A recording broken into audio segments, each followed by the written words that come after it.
Hello, my friends, it's Indiana Holmes, and we continue with our story, The Three Musketeers. We begin tonight with chapter 30, Milady. D'Artagnan followed Milady without being perceived by her. He saw her get into her carriage and heard her order the coachman to drive to Saint-Germain. It was useless to try to keep pace on foot with a carriage drawn by two powerful horses. D'Artagnan therefore returned to the Rue Férou.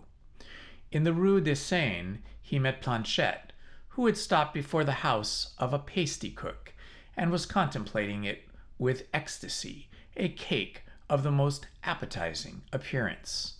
He ordered him to go inside and saddle two horses in M. de Tréville's stables, one for himself, D'Artagnan, and one for Planchet, and bring them to Athos's place. Once for all, Tréville had placed his stable at D'Artagnan's service. Planchet proceeded toward the Rue des Colombières, and D'Artagnan toward the Rue Férou. Athos was at home, emptying sadly a bottle of the famous Spanish wine he brought back with him from his journey to Picardy. He made a sign for Grimaud to bring a glass for D'Artagnan, and Grimaud obeyed as usual.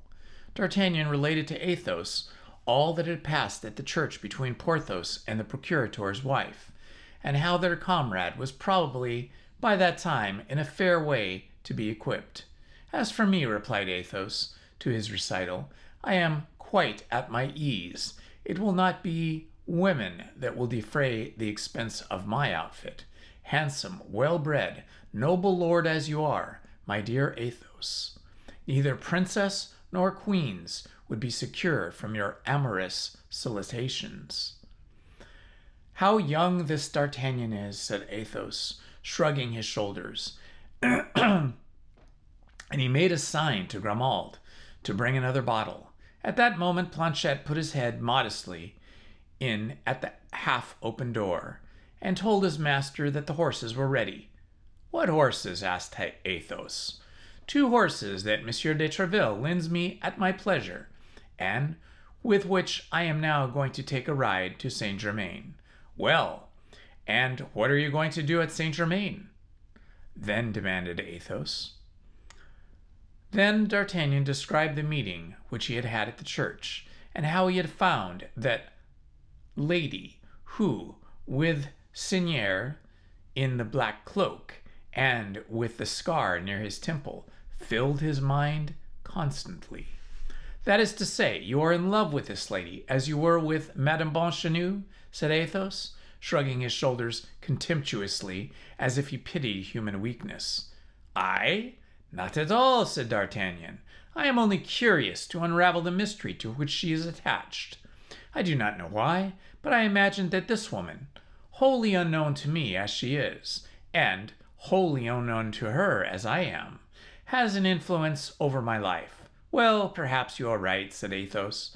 "I do not know a woman that is worth the trouble of being sought for when she is once lost. Madame Bonchenou is lost. So much the worse for her if she is found."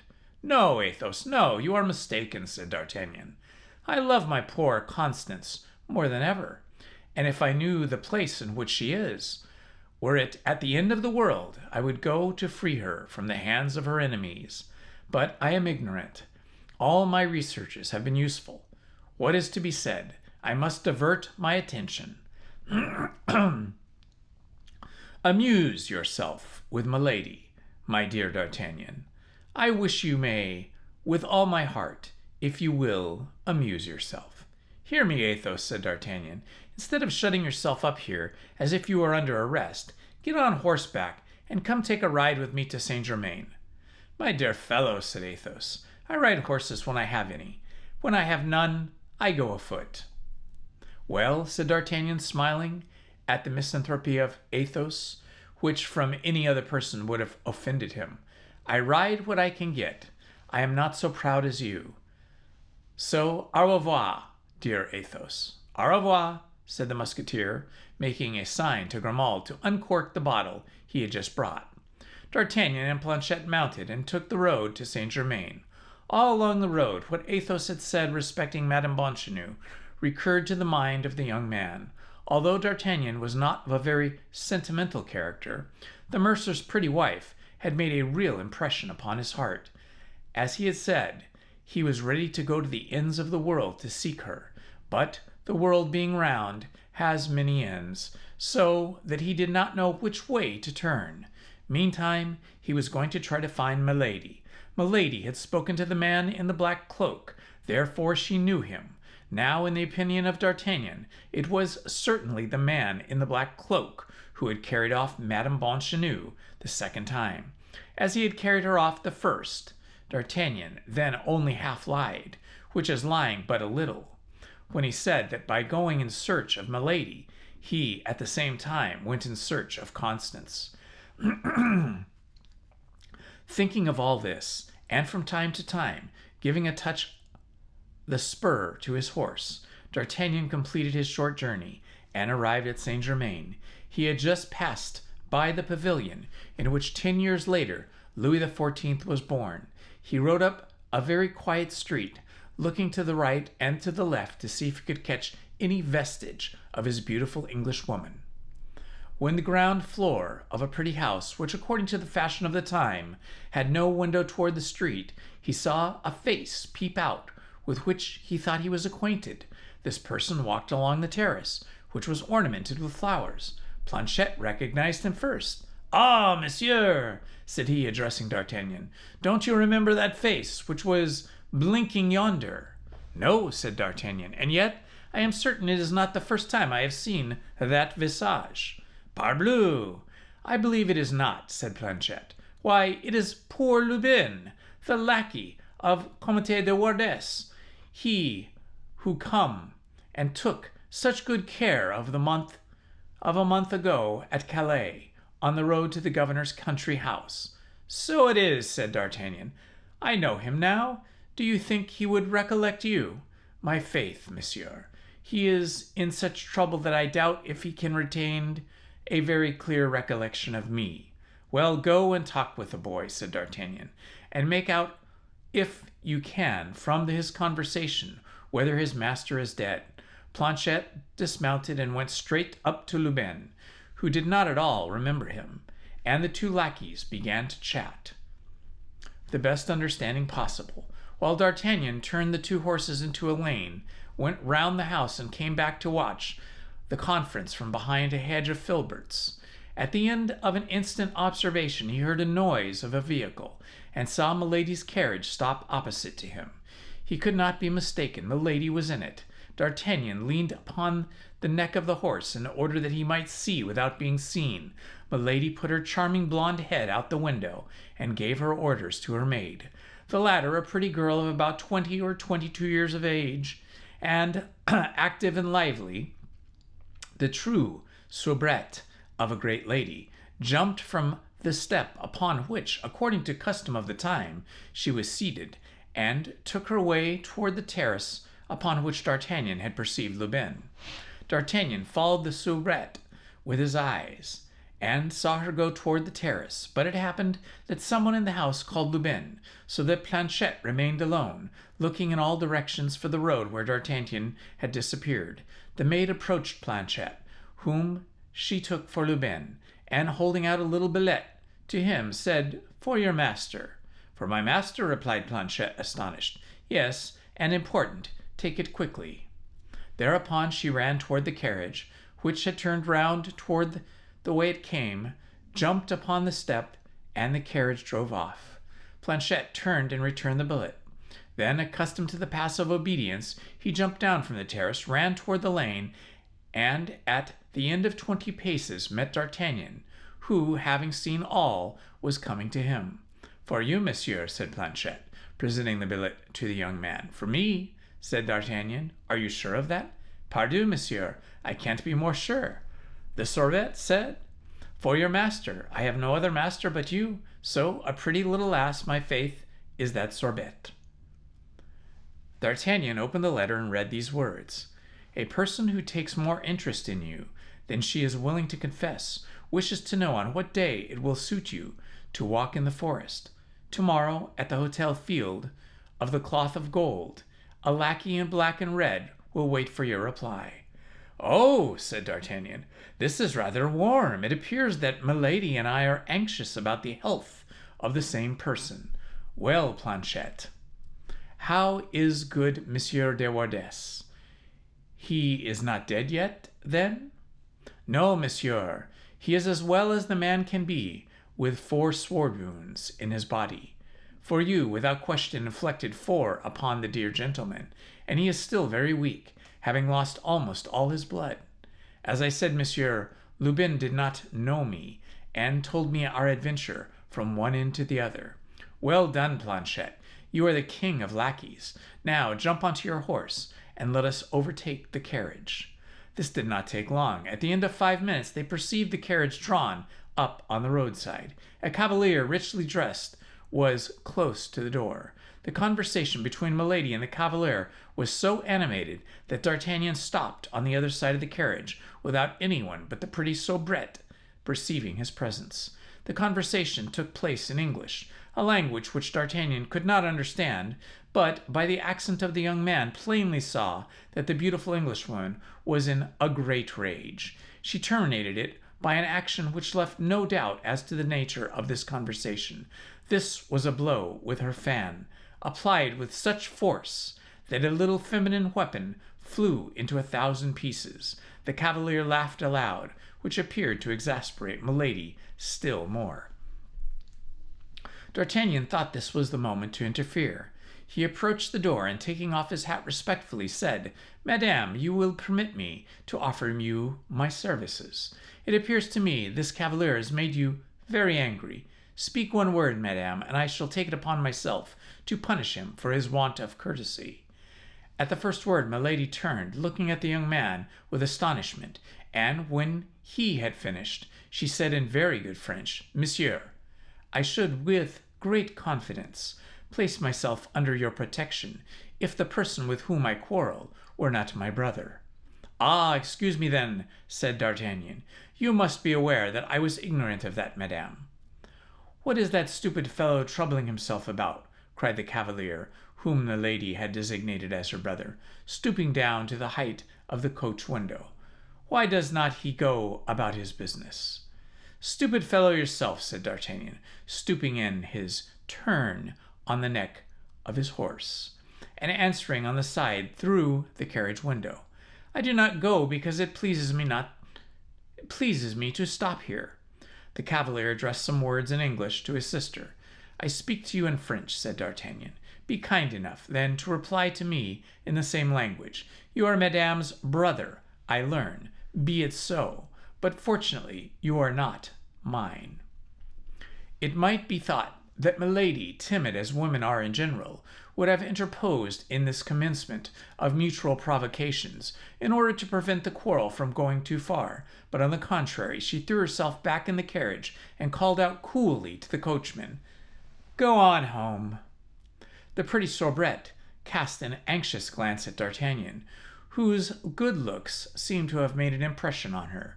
The carriage went on and left the two men facing each other. No material obstacle separated them.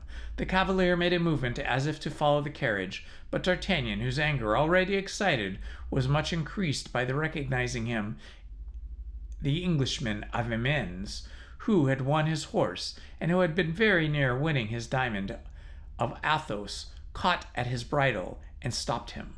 "Well, monsieur," said he, "you appear to be more stupid than I am, for you forget there is little quarrel to arrange between the two of us."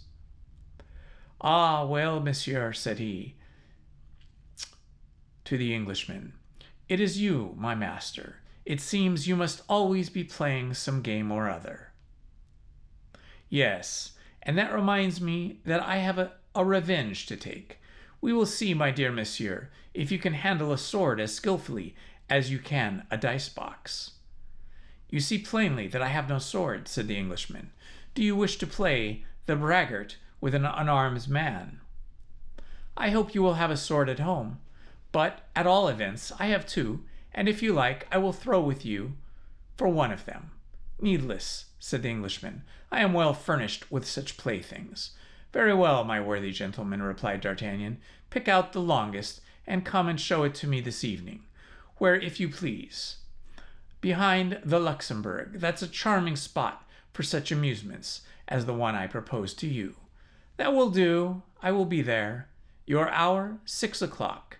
Apropos, you have probably 1 or 2 friends? I have 3, who would be honored by joining in the sport with me. 3, marvelous. That falls out oddly. 3 is just my number. Now then, who are you? Asked the Englishman.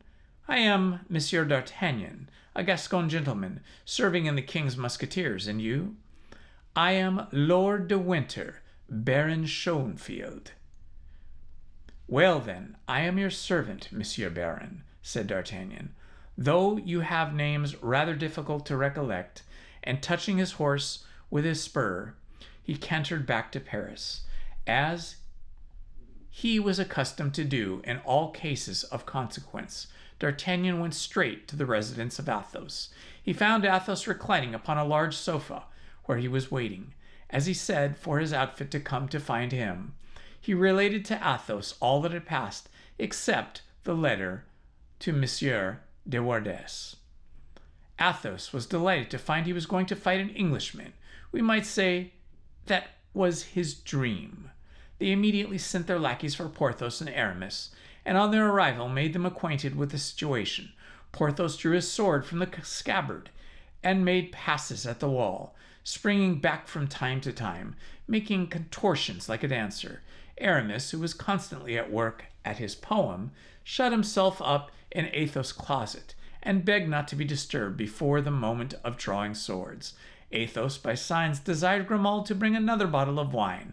D'Artagnan employed himself in arranging a little plan, of which we shall hereafter see the execution, and which promised some agreeable adventure, as might be seen by the smiles which from time to time passed over his countenance, whose thoughtfulness they animated.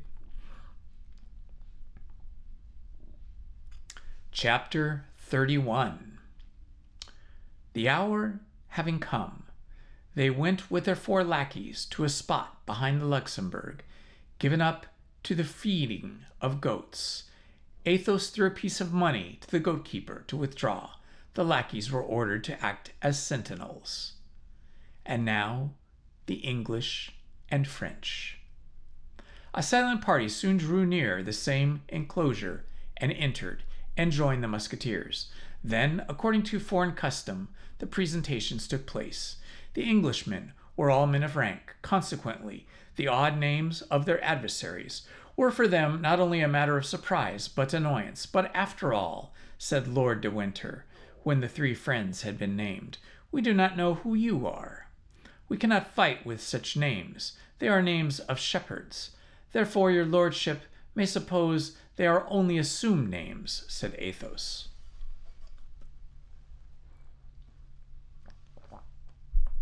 Which only gives us greater desire to know the real ones, replied the Englishman. You played very willingly with us without knowing our names, said Athos, by the same token that you won our horses. That is true, but we then only risked pistoles. This time we risk our blood. One plays with anybody, but one fights only with equals. And that is but just, said Athos, and he took aside the one of the 4 Englishmen with whom he was to fight, and communicated his name in a low voice. Porthos and Aramis did the same. Does that satisfy you? Said Athos to his adversary. Do you find me sufficient rank to do me the honor of crossing swords with me? Yes, monsieur, said the Englishman, bowing. Well, now, shall I tell you something? Added Athos coolly. What? Replied the Englishman. Why, that you would have acted much more wisely if you had not required me to make myself known. Why so? Because I am believed to be dead, and have reasons for wishing nobody to know I am living, so that I shall be obliged to kill you to prevent my secret from roaming over the hills. The Englishman looked at Athos, believing that he jested, but Athos did not jest, the least in the world.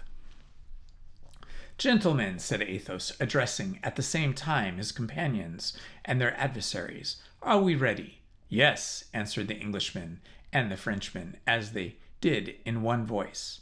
En garde, then, cried Athos. Immediately 8 swords glittered in the rays of the setting sun, and the combat began, with an animosity very natural between men twice enemies. Athos fenced with as much calmness and method as if he had been practicing in a fencing school. Porthos, abated no doubt of his too great confidence by his adventure of Chantilly, played with skill and prudence. Aramis, who had the 3rd canto of his poem finished, behaved like a man in haste. Athos killed his adversary first. He hit him but once, but, as he had foretold, that hit was a mortal one. The sword pierced his heart. Second, Porthos stretched his upon the grass with a wound through the thigh, as the Englishman, without making any further resistance, then surrendered his sword. Porthos took up in his arms and bore him to his carriage. Aramis pushed him so vigorously that after going back 50 paces, the man ended fairly by taking to his heels, and disappeared amid the hooting of the lackeys. As to D'Artagnan, he fought purely and simply on defensive, and he saw his adversary pretty well fatigued. With a vigorous side thrust, sent his sword flying. The Baron, finding himself disarmed, took 2 or 3 steps back, but in this movement his foot slipped, and he fell backward. D'Artagnan was over him at a bound, and said to the Englishman, pointing his sword to his throat, I could kill you, my lord. You are completely in my hands, but I spare your life for the sake of your sister. D'Artagnan was at the height of joy. He had realized the plan he had imagined beforehand, whose picturing had produced the smiles we noted upon his face. The Englishman, delighted at having to do with a gentleman of such kind disposition, pressed D'Artagnan in his arms, and paid 1,000 compliments to the 3 Musketeers. And as Porthos' adversary was already installed in the carriage, and as Aramis had taken to his heels, they had nothing to think about but the dead. As Porthos and Aramis were undressing him, in the hope of finding his wound not mortal, a large purse dropped from his clothes. D'Artagnan picked it up and offered it to Lord de Winter. What the devil would you have me do with that? Said the Englishman. You can restore it to his family, said D'Artagnan. His family will care much about such a trifle as that. His family will inherit 15,000 louis a year from him. Keep the purse for your lackeys. D'Artagnan put the purse into his pocket. And now, my young friend, you will permit me, I hope, to give you that name, said Lord de Winter. On this very evening, if agreeable to you, I will present you to my sister, Milady Clarik, for I am desirous that she should take you into her good graces, and as she is not a bad odor at court, she may perhaps, on some future day, speak a word that will not prove useless to you. D'Artagnan blushed with pleasure, and bowed a sign of assent. At this time Athos came up to D'Artagnan. What do you mean to do with that purse? Whispered he. Why, I meant to pass it over to you, my dear Athos. Me? Why to me? Why, you killed him. They are the spoils of victory. I, the heir of an enemy, said Athos. For whom, then, do you take me? It is the custom in war, said D'Artagnan. Why should it not be the custom in a duel? Even on the field of battle, I have never done that. Porthos shrugged his shoulders. Aramis, by a movement of his lips, endorsed Athos. Then, said D'Artagnan, let us give the money to the lackeys, as Lord de Winter desired us to do. Yes, said Athos, let us give the money to the lackeys, not to our lackeys, but to the lackeys of the Englishmen. Athos took the purse and threw it into the hand of the coachman. For you and your comrades, this greatness of spirit in a man who was quite destitute struck even Porthos, and this French generosity, repeated by the Lord de Winter and his friend, was highly applauded, except for Monsieur Grimaud, Bazin, Mousquetin, and Planchet. Lord de Winter, on quitting D'Artagnan, gave him his sister's address. She lived at the Place de Royal, then the fashionable quarter at number 6, and he undertook to call and take D'Artagnan with him in order to introduce him. D'Artagnan appointed 8 o'clock at Athos' residence. This introduction to Milady Cleric occupied the head of our Gascon greatly. He remembered in a strange manner this woman had hitherto been mixed up in his destiny. According to his conviction, she was some creature of the cardinal, and yet he felt himself invincibly drawn toward her by one of those sentiments for which we cannot account. His only fear was that Milady would recognize him, the man of Meung and Dover. Then she knew that he was one of the friends of Monsieur de Treville, and consequently that he belonged body and soul to the king, which would make him lose a part of his advantage, since when known to Milady as he knew her, he played only an equal game with her.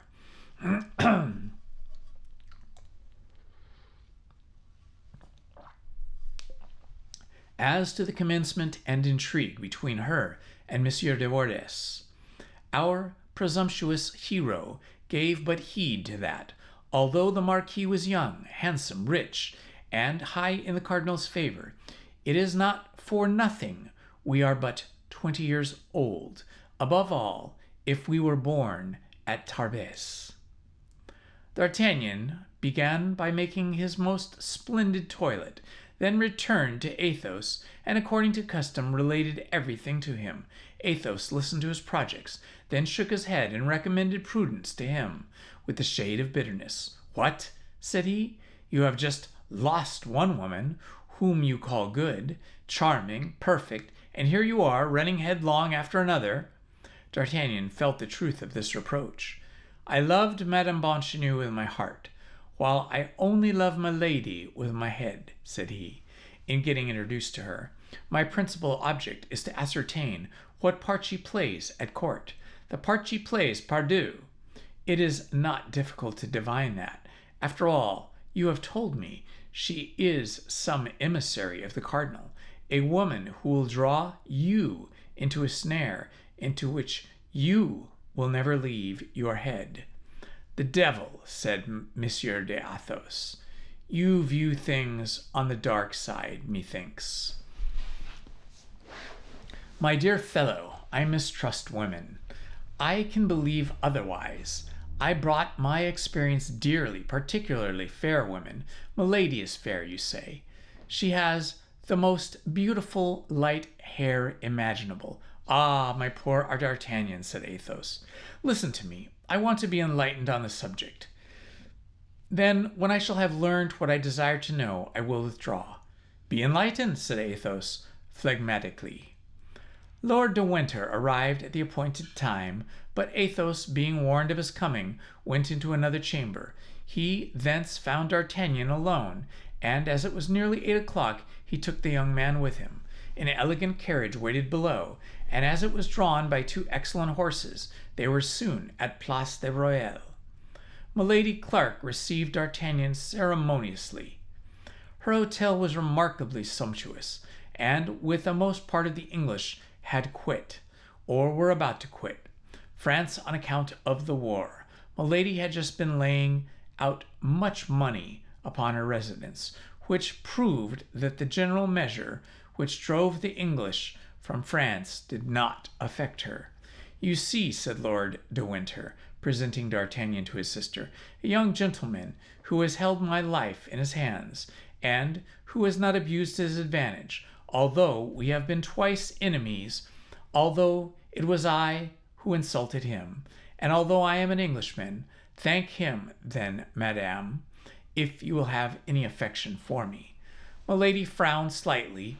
A scarcely visible cloud passed over her brow, and so peculiar a smile appeared upon her lips that the young man who saw and observed this triple shade almost shuddered at it. The brother did not perceive this. He had turned round to play with Milady's favorite monkey, which had pulled him by the doublet.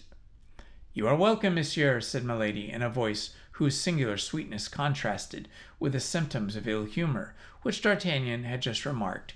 You have today acquired eternal rights to my gratitude." The Englishman then turned round and described the combat without omitting a single detail. Milady listened with the greatest attention, and yet it was easily to be perceived, whatever effort she made to conceal her impressions, that this recital was not agreeable to her. The blood rose to her head, and her little foot worked with impatience beneath her robe. Lord de Winter perceived nothing of this. When he had finished, he went to the table, which was a salver with Spanish wine and glasses. He filled 2 glasses, and by a sign of invited D'Artagnan to drink. D'Artagnan knew it was considerably disobliging by an Englishman to refuse to pledge him. He therefore drew near to the table and took a second glass. He did not, however, lose sight of Milady, and in the mirror he perceived the change that came over her face. Now that she believed herself to be no longer observed, a sentiment resembled ferocity animated in her countenance. She bit her handkerchief with her beautiful teeth. That pretty little soubrette, whom D'Artagnan had already observed, then came in. She spoke some words to Lord de Winter in English, who thereupon requested D'Artagnan's permission to retire, excusing himself on the account of the urgency of the business that had called him away, and charging his sister to obtain his pardon. D'Artagnan exchanged a shake of the hands with Lord de Winter, and then returned to Milady. Her countenance, with surprising mobility, had recovered its gracious expression, but some little red spots on her handkerchief indicated that she had bitten her lip till the blood came. Those lips were magnificent. They might be said to be of coral. The conversation took a cheerful turn. Milady appeared to have entirely recovered. She told D'Artagnan that Lord de Winter was her brother-in-law, and not her brother. She had married a younger brother of the family, who had left her a widow with 1 child. This child was the only heir to the Lord de Winter. If Lord de Winter did not marry, all this showed D'Artagnan that there was a veil which concealed something, but he could not yet see under this veil. In addition to this, after a half-hour's conversation with D'Artagnan, was convinced that Milady was his compatriot. She spoke French with an elegance and purity that left no doubt on that in his head. D'Artagnan was profuse with gallant speeches and protestations of devotion. To all the simple things which escaped our Gascon, Milady replied with a simple smile of kindness. The hour came for him to retire. D'Artagnan took leave of Milady and left the saloon with the happiest of men. On the staircase he met a pretty soubrette, who blushed gently against him, or I should say, who brushed gently against him as she passed, and then, blushing to the eyes, asked his pardon for having touched him, in a voice so sweet that the pardon was granted instantly. D'Artagnan came again on the morrow, and was still better received than in the evening. Lord de Winter was not at home, and it was Milady who this time did all the honors of the evening. She appeared to take great interest in him, asked him whence he came, who were his friends, and whether he had not sometimes thought of attracting himself to the criminal cardinal. D'Artagnan, who, as we have said, was exceedingly prudent for a young man of 20, then remembered his suspicions regarding Milady. He launched into the eulogy of his Eminence, and said that he should not have failed to enter the guards of the cardinal instead of the king's guards, if he had happened to know Monsieur de Cavios instead of Mr. de Treville. Milady changed the conversation without any appearance of the affectation, and asked D'Artagnan in the almost careless manner possible if he had ever been in England. D'Artagnan replied that he had been sent thither by Monsieur de Treville to treat for a supply of horses, and that he brought back 4 as specimens. Milady, in the course of the conversation, twice or thrice, but her lips had to deal with a Gascon who played close. At the same hour as on the preceding evening, D'Artagnan retired in the corridor again and met the pretty Kitty. That was the name of the soubrette. She looked at him with an expression of kindness, which it is impossible to mistake. But D'Artagnan was so preoccupied by the mistress that he noticed absolutely nothing about her. D'Artagnan came again to the morrow, and on that day after, and each day Milady gave him a more gracious reception. Every evening, either in the antechamber, the corridor, or the stairs, he met the pretty soubrette. But, as we have said, D'Artagnan paid no attention to this persistence of poor Kitty. Chapter 32. The Procurator's Dinner. However brilliant had been the part played by Porthos in the duel, it had not made him forget the dinner of the procurator's wife.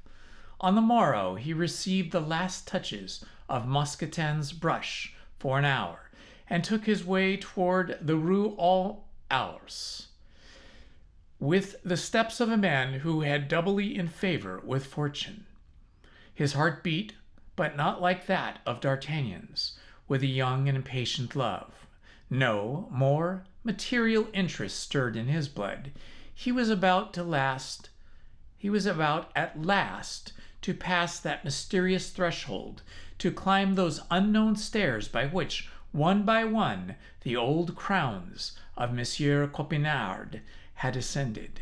He was about to see in reality a certain coffer of which he had 20 times beheld the image in his dreams, a coffer long and deep, locked, bolted, fastened in the wall, a coffer for which he had so often heard, and which the hands a little wrinkled, it is true, but still not without elegance, of the procurator's wife were about to open to his admiring looks. And then he, a wanderer on earth, a man without fortune, a man without family, a soldier accustomed to inns, cabarets, taverns, and restaurants, a lover of wine, forced to depend upon chance retreats, was about to partake of family meals, to enjoy the pleasures of a comfortable establishment, and to give himself up to those little attentions which the harder one is, and more they please, as old soldiers say. To come in the capacity of a cousin, and seat himself every day at a good table to smooth the yellow, wrinkled brow of the old procurator, to pluck the clerks a little by teaching them basset, pasty, and lansquenet in their utmost nicety, and winning from them, by way of fee for a lesson he would give them in an hour, their savings of a month. All this enormously delightful to Porthos. The Musketeer could not forget the evil reports which then prevailed, and which indeed have survived them, of the procurators of the period, meanness, stinginess, fasts, but as, after all, excepting some few acts of economy which Porthos had always found very unreasonable, the procurator's wife had been tolerably liberal. That is to be understood, for a procurator's wife, as he hoped to see a household of a highly comfortable kind. And yet, at the very door the Musketeer began to entertain some doubts. The approach was not, as it presupposes people, an ill-smelling, dark passage, a staircase half lighted by bars, through which stole a glimmer from the neighboring yard. On the first floor, a low door, studded with enormous nails, like the principal gate of the Grand Chalet. Porthos knocked with his hand. A tall, pale clerk, his face shaded by forest of virgin hair, opened the door, and bowed with the air of a man forced to once respect in another lofty stature, which indicated strength, the military dress, which indicated rank, and the ruddy countenance, which indicated familiarity with good living. A shorter clerk came behind the first, a taller clerk behind the second, a stripling of a dozen years rising behind the third. In all, 3 clerks and a half, which for some time argued a very extensive clientage. Although the musketeer was not expected to be there before 1 o'clock, the procurator's wife had been on watch ever since midday, reckoning that the heart, or perhaps the stomach, of her lover would bring him before his time. Madame Coquenard therefore entered the office from the house at the same moment her guest entered from the stairs, and the appearance of the worthy lady relieved him from an awkward embarrassment. The clerks surveyed him with great curiosity, and he, not knowing well what to say to this ascending and descending scale, remained tongue-tied. "It is my cousin!" cried the procurator's wife. Come in, Monsieur Porthos." The name of Porthos produced its effect upon the clerks, who began to laugh, but Porthos turned sharply around, and every countenance quickly recovered its gravity. They reached the office of the procurator, after having passed through the antechamber in which the clerks were, and the study in which they ought to have been.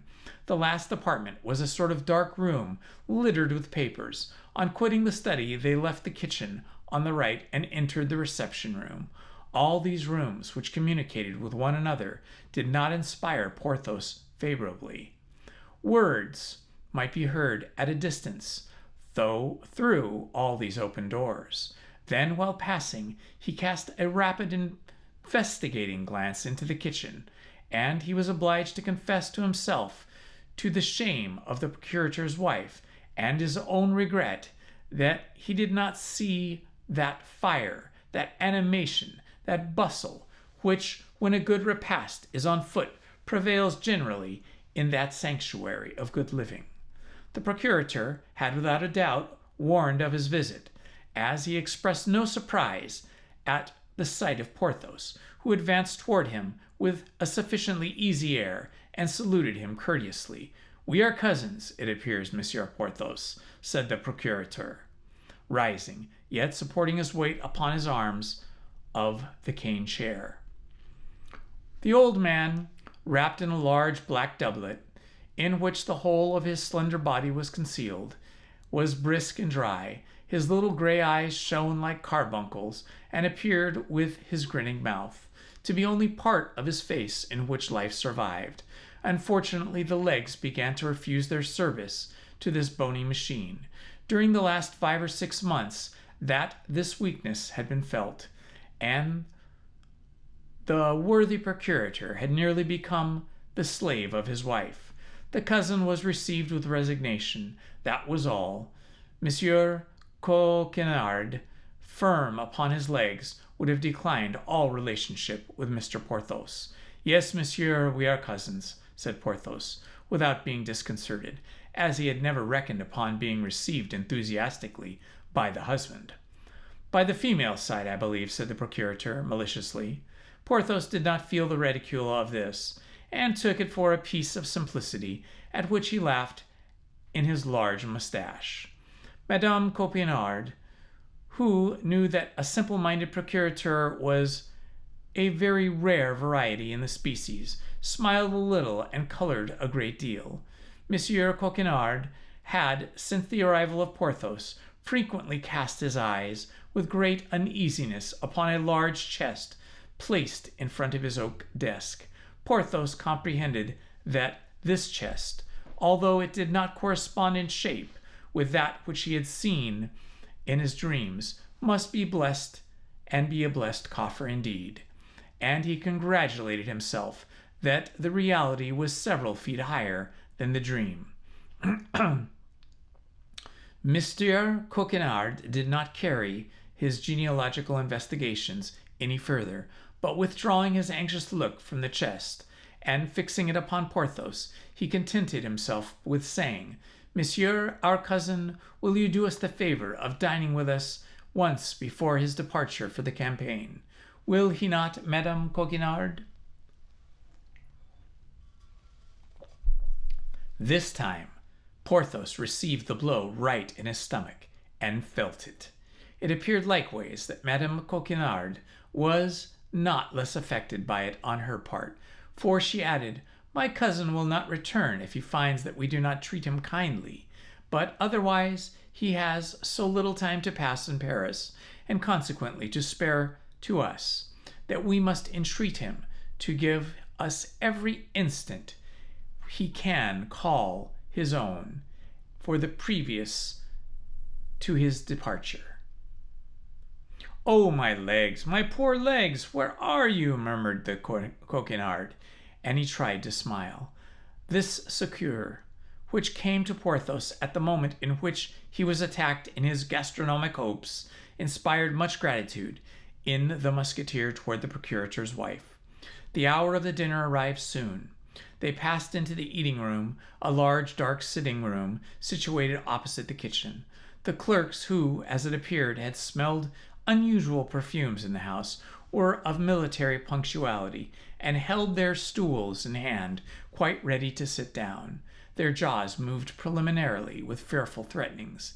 "Indeed," thought Porthos, casting a glance at the three hungry clerks, for the errand boy, as might be expected, was not admitted to the honors of the magisterial table.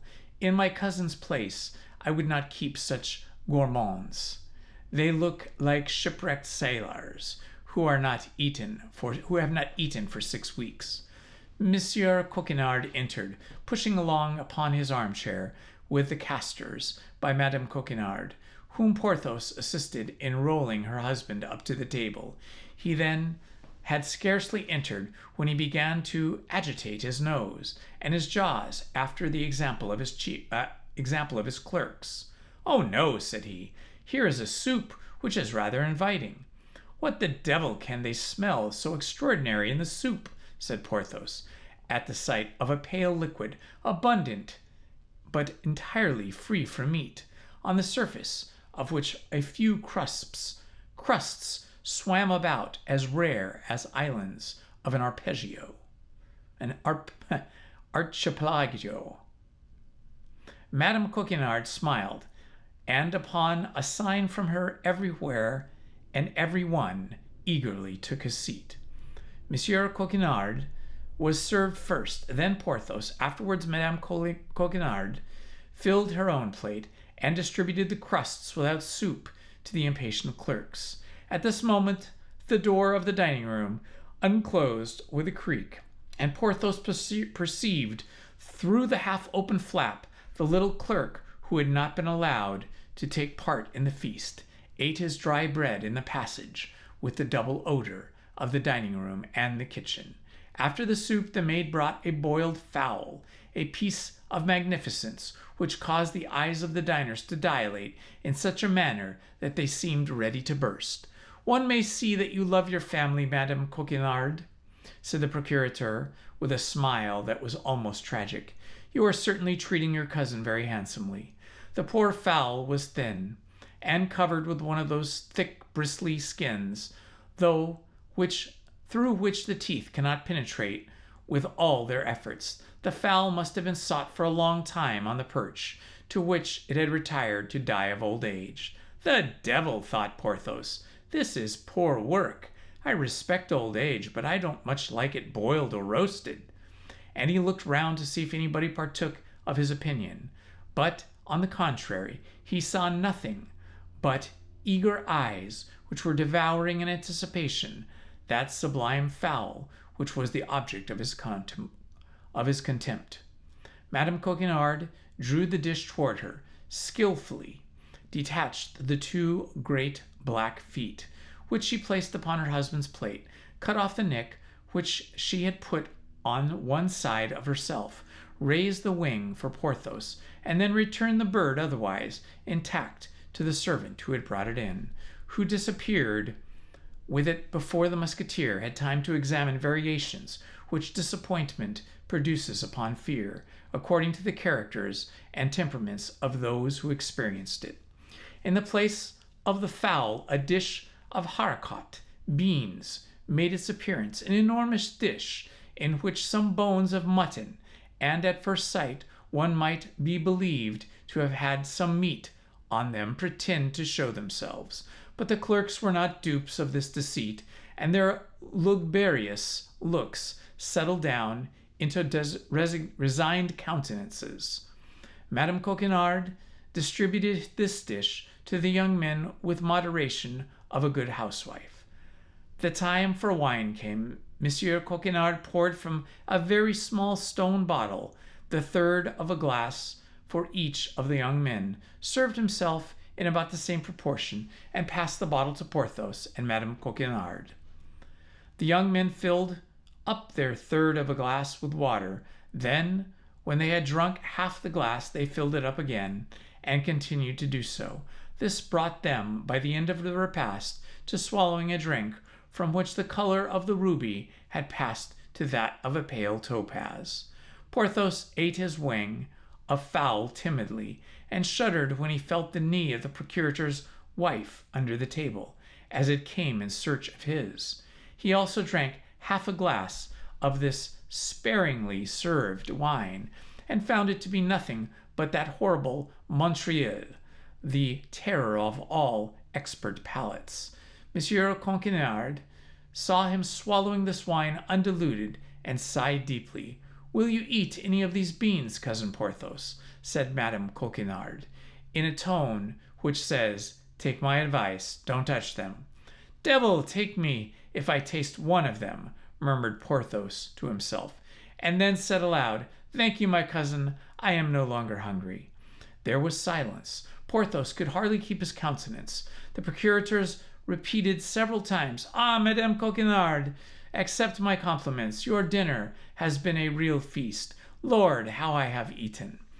Monsieur Coquenard had eaten his soup, the black feet of fowl, and only mutton bone, on which there was at least the appearance of meat. Porthos fancied they were mystifying him, and began to curl his mustache and knit his eyebrows. But the knee of Madame Coquenard greatly advised him to be patient. The silence of this interruption in serving, which were unintelligible to Porthos, had on the contrary a terrible meaning for the clerks. Upon a look from the procurator, accompanied by a smile from Madame Coquenard, they arose slowly from the table, folded their napkins more slowly, still bowed, and retired. "Go, young men, go, promote digestion by working," said the procurator gravely. The clerks gone, Madame Coquenard rose and took from a buffet a piece of cheese, some preserved quinces, and a cake which she herself made of almonds and honey. Monsieur Coquenard knit his eyebrows because there were too many good things. Porthos bit his lip because he saw not the wherewithal to dine. He looked to see if the dish of beans was still there. The dish of beans had disappeared. "A positive feast," cried Monsieur Coquenard, turning about in his chair. "A real feast. Epulse epulorium. Lucullus dines with Lucullus." Porthos looked at the bottle, which was near him, and hoped that the wine, bread, and cheese he might make a dinner. But wine was wanting, the bottle was empty. Monsieur and Madame Coquenard did not seem to observe it. "This is fine," said Porthos to himself. "I am prettily caught." He passed his tongue over a spoonful of preserves, and stuck his teeth into a sticky pastry of Madame Coquenard. "Now," said he, "the sacrifice is consummated. Ah, if I had not hope of peeping with Madame Coquenard into her husband's chest." Monsieur Coquenard, after the luxuries of such a repast, which he had called in excess, felt want of siesta. Porthos began to hope that the thing would take place at present sitting, and in the same locality, but the procurator would not listen to nothing. He would only be taken to his room. He was not satisfied till he was close to his chest, upon the edge of which, for still greater precaution, he placed his feet. The procurator's wife took Porthos into an adjoining room, and they began to lay the basis of reconciliation. You can come and dine 3 times a week, said Madame Copinard. Thanks, madame, said Porthos, but I don't like to abuse your kindness. Besides, I think of my outfit. That's true, said the procurator's wife, groaning. That unfortunate outfit. Alas, yes, said Porthos, it is so. But of what, then, does the equipment of your company consist, Monsieur Porthos? Oh, of many things, said Porthos. The Musketeers are, as you know, picked soldiers. They require many things useless to the guardsmen or the Swiss, but yet detail them to me. Why they may amount to, said Porthos, who preferred to discussing the total to the taking of them one by one. The procurator's wife waited tremblingly. To how much? Said she. I hope it does not exceed. She stopped. Speech failed her. Oh, no, said Porthos. It does not exceed 2,500 livres. I even think that with economy I could manage it with 2,000 livres. Good God! Cried she. 2,000 livres! Why, that is a fortune! Porthos made a significant grimace. Madame Coquenard understood it. I wish to know the detail, said she, because having many relatives in business, I was almost sure of obtaining things at 100% less than you would pay yourself. Ah, said Porthos, that is what you meant to say. Yes, dear Porthos. Thus, for instance, don't you in the first place want a horse? Yes, a horse. Well then, I can just suit you. Ah, said Porthos, brightening, that's well as regards to my horse. But I must have the appointments complete, as they include objects which a musketeer alone can purchase, and which will not amount, besides, to more than 300 livres. 300 livres? Then put down 300 livres, said the procurator's wife, with a sigh. Porthos smiled. It may be remembered that he had the saddle which came from Buckingham. These 300 livres he reckoned upon putting snugly into his pocket. Then continued he, there is a horse for my lackey, and my valise. As to my arms, it is useless to trouble you about them. I have them. A horse for your lackey, resumed the procurator's wife, hesitatingly. But that is doing things in lordly style, my friend. Ah, madame, said Porthos haughtily, do you not take me for a beggar? Do not take me for a beggar.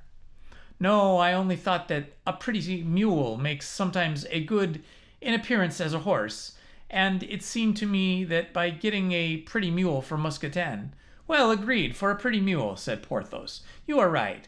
I have seen very great Spanish nobles whose whole suite were mounted on mules. But then you understand, Madame Coquenard, a mule with feathers and bells. Be satisfied, said the procurator's wife. There remains the valise, added Porthos. Oh, don't let that disturb you, said Madame Coquenard. My husband has 5 or 6 valises. You shall choose the best. There is one in particular which he prefers in his journeys, large enough to hold all the world. Your valise is then empty? Asked Porthos, with simplicity. Certainly it is empty, replied the procurator's wife, in real innocence. Ah, but a valise I want, cried Porthos, is a well-filled one, my dear. Madame uttered fresh sighs. Molière had not written his scene in the La Havre, then. Madame Coquenard was in the dilemma of Harpagan. Finally, the rest of the equipment was successfully debated in the same manner, and the result of the sitting was that the procurator's wife should give 800 livres in money, and should furnish a horse and a mule, which should have the honor of carrying Porthos and Mousquetin to glory. These conditions being agreed to, Porthos took leave of Madame Coquenard. The latter wished to detain him by darting certain tender glances, but Porthos urged the commands of duty, and the procurator's wife was obliged to give place to the king. The musketeer returned home hungry and in a bad humor. And that, my friends, is the end of chapter 32.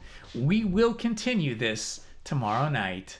Until then, this has been Indiana Holmes. Love to you all, and good night. Please hit the like button, subscribe, and hit the notifications button. Thank you very much.